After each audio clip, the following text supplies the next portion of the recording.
नमस्कार दोस्तों, magic twin channel पर आपका स्वागत है। दोस्तों, कहानी को देखने से ज्यादा सुनने में मजा आता है, तो हेडफोन लगा लीजिए और चैनल को सब्सक्राइब कर दीजिए। कहानी शुरू करते हैं। बहुत समय पहले की बात है। एक नगर में प्रतिष्ठित नाई रामेश्वर और ब्राह्मण देवदत्त को राज्य के एक सम्मानित व्यक्ति लखन सिंह ने अपने घर बुलाया। उन्होंने कहा, मेरी बेटी अब विवाह योग्य हो गई है।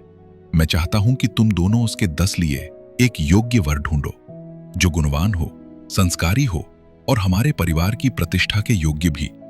रामेश्वर और देवदत्त नगर नगर घूमते रहे और एक दिन उन्हें पास के ही नगर में एक साहूकार धनराज का बेटा मिला, राघव।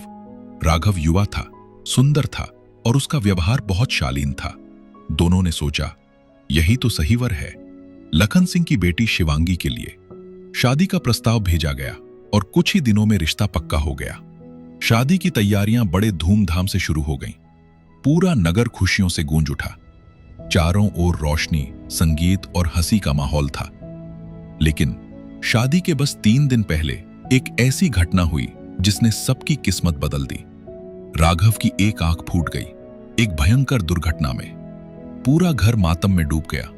धनराज चिंतित होकर बोला, अब क्या करेंगे?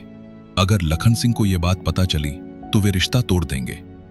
राघव की मां रोते हुए बोली, हम ये रिश्ता नहीं खो सकते। कुछ भी करो, कोई उपाय निकालो। काफी सोच विचार के बाद धनराज और उसके भाइयों ने एक अजीब योजना बनाई। उन्होंने तय किया कि असली दूल्हे की जगह किसी और युवक को मंडप में बैठाया जाएगा। किसी को पता भी नहीं चलेगा। और तभी उनकी नजर एक युवक पर पड़ी, आदित्य। आदित्य एक साधक था जो अपने गुरु के आदेश पर एक सोने की चिड़िया की तलाश में निकला था। वो शांत, संयमी और बहुत सौम्य था। धनराज ने उसे बुलाया और कहा, अगर तुम हमारे बेटे की जगह दूल्हा बन जाओ तो हम तुम्हें अच्छा इनाम देंगे। लेकिन आदित्य ने इनकार कर दिया। उसने कहा, मेरा उद्देश्य कुछ और है, मैं ये छल नहीं कर सकता। फिर भी बहुत समझाने और आग्रह करने पर आदित्य मान गया और शादी का दिन आ गया। शादी बड़ी धूमधाम से हुई। मंडप में आदित्य दूल्हे के रूप में बैठा था और सामने थी शिवांगी, एक सादगी और सुंदरता की मूरत। रस्में पूरी हुई, सब खुश हुए। किसी को भी जरा सा भी शक नहीं हुआ कि असली दूल्हा कौन है। शादी के बाद आदित्य को लखन सिंह ने बुलाया और कहा, आज की रात तुम मेरी बेटी शिवांगी के साथ यहीं ठहरोगे, लेकिन याद रखना, उसकी इज्जत पर जरा भी आंच नहीं आनी चाहिए। अगर कुछ भी गलत हुआ तो सजा मौत होगी। आदित्य ने सिर झुकाकर कहा, जैसी आपकी आज्ञा। रात गुजरी, लेकिन आदित्य ने वचन निभाया। उसने शिवांगी को छुआ तक नहीं। सुबह होते ही उसने लखन सिंह से विदा ली और वहां से चला गया। पर अब कहानी ने नया मोड़ लिया। जब शिवांगी को पता चला कि जिस व्यक्ति से उसने शादी की थी वो असली दूल्हा नहीं था, तो उसके पैरों तले जमीन खिसक गई। उसने रातों रात फैसला किया, वो उस आदमी को ढूंढेगी जिसने बिना स्वार्थ उसके साथ सच्चा व्यवहार किया था। वो घर से निकल पड़ी। अंधेरी रात, घना जंगल और अकेली एक औरत। थककर वो एक कुटिया के पास गिर पड़ी। सुबह जब एक संत ने उसे देखा, उन्होंने उसे उठाया, पानी पिलाया और पूछा, बेटी तुम कौन हो? शिवांगी ने सब कुछ बताया। संत मुस्कुराए और बोले, धैर्य रखो बेटी। सत्य और प्रेम की राह कठिन होती है, लेकिन उसका अंत हमेशा सुंदर होता है। उधर आदित्य अब भी जंगल में भटक रहा था, अपने गुरु के आदेश के अनुसार सोने की चिड़िया की तलाश में। लेकिन उसका मन हर पल शिवांगी के बारे में सोचता रहता था। एक दिन उसने देखा, एक शिकारी के पिंजरे में एक चिड़िया फड़फड़ा रही थी, जिसके पंख सोने की तरह चमक रहे थे। आदित्य ने शिकारी से कहा, यह चिड़िया मुझे दे दो, मैं तुम्हें पैसे दूंगा। शिकारी ने दे दी। लेकिन जैसे ही उसने पिंजरा खोला, चिड़िया उड़ गई और आकाश में विलीन हो गई।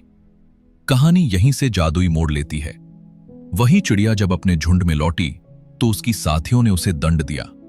तुम इंसान की मदद से बची, अब तुम्हें 12 साल तक इंसान बनकर उसी युवक के साथ रहना होगा। और अगले ही पल वो चिड़िया एक सुंदर युवती में बदल गई। कुछ दिनों बाद जंगल में आदित्य ने उसी युवती को देखा। वो बोली, मैं वही हूं, तुम्हारी सोने की चिड़िया। तुमने मुझे आजाद किया था, अब मैं तुम्हारे साथ रहना चाहती हूं। आदित्य का हृदय भर आया। दोनों एक दूसरे से प्रेम करने लगे और जंगल में रहने लगे। एक दिन आदित्य ने एक घायल शेर की मदद की। शेर ने आभार में खुद को एक जादुई घोड़े में बदल लिया। फिर उसने एक सर्प को बचाया जो तलवार बन गया, और एक मेंढक को बचाया जो जादुई कोड़ा बन गया। अब आदित्य के पास 3 जादुई साथी थे। कुछ समय बाद वे दोनों एक नगर पहुंचे, चंद्रपुर। वहां राजा की मृत्यु हो चुकी थी। मंत्रियों ने निर्णय लिया कि सुबह सबसे पहले दिखाई देने वाले व्यक्ति को नया राजा बनाया जाएगा, और सुबह सबसे पहले दिखाई दिया आदित्य।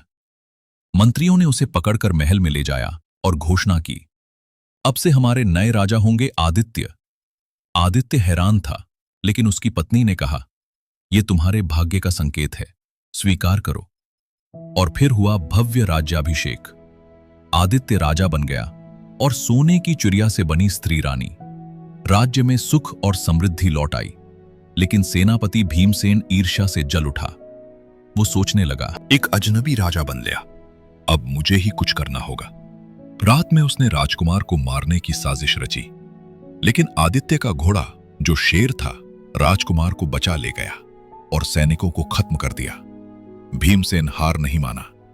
इस बार उसने खुद राजा को मारने की कोशिश की। वो रात में चुपके से आदित्य के कमरे में घुसा, पर जैसे ही उसने तलवार उठाई, वही तलवार सर्प बन गई और उसे डस लिया। भीमसेन वहीं मर गया। वर्ष बीतते गए। राजकुमार बड़ा हुआ और आदित्य ने उसे राजा बना दिया। वो स्वयं जंगल की ओर लौट गया। अब उसकी पत्नी, जो कभी सोने की चिड़िया थी, के 12 साल पूरे हो चुके थे। वो बोली, अब मुझे लौटना होगा, मैं फिर से चिड़िया बन जाऊंगी। आंखों में आंसू लिए आदित्य ने कहा, अगर मैंने कोई गलती की हो तो क्षमा करना। वो मुस्कुराई, हाथ जोड़े और फिर सुनहरी रोशनी में बदलकर आकाश में उड़ गई। इसके बाद उसके बाकी साथी भी लौट गए। घोड़ा फिर शेर बना, तलवार फिर सर्प बनी और कोड़ा फिर मेंढक बन गया। अब आदित्य अकेला रह गया, पर तभी उसके सामने वही स्त्री आ गई जिससे उसने पहली बार दूल्हा बनकर विवाह किया था, शिवांगी। वो बोली, आदित्य, अब मुझे सच्चाई पता है, पर अब मैं तुम्हारे साथ रहना चाहती हूं। आदित्य मुस्कुराया और बोला, अब मैं तुम्हें कभी नहीं छोड़ूंगा। दोनों साथ लौटे। राज्य में फिर से सुख शांति लौट आई। आदित्य और शिवांगी ने प्रेम, त्याग और सच्चाई से राज्य चलाया, और उनका नाम सदा के लिए इतिहास में अमर हो गया। और इसी के साथ इस कहानी का अंत होता है। दोस्तों, हर कहानी हमें कुछ न कुछ सिखाती है, बस जरूरत है उसे समझने की। अगर यह कहानी आपको अच्छी लगी हो तो इसे लाइक और शेयर जरूर करें, और सब्सक्राइब करना मत भूलना। कहानी कैसी लगी कमेंट करके जरूर बताइएगा, क्योंकि आपका एक कमेंट हमें अगली कहानी बनाने की हिम्मत देता है। मिलते हैं अगली कहानी में, तब तक के लिए नमस्कार।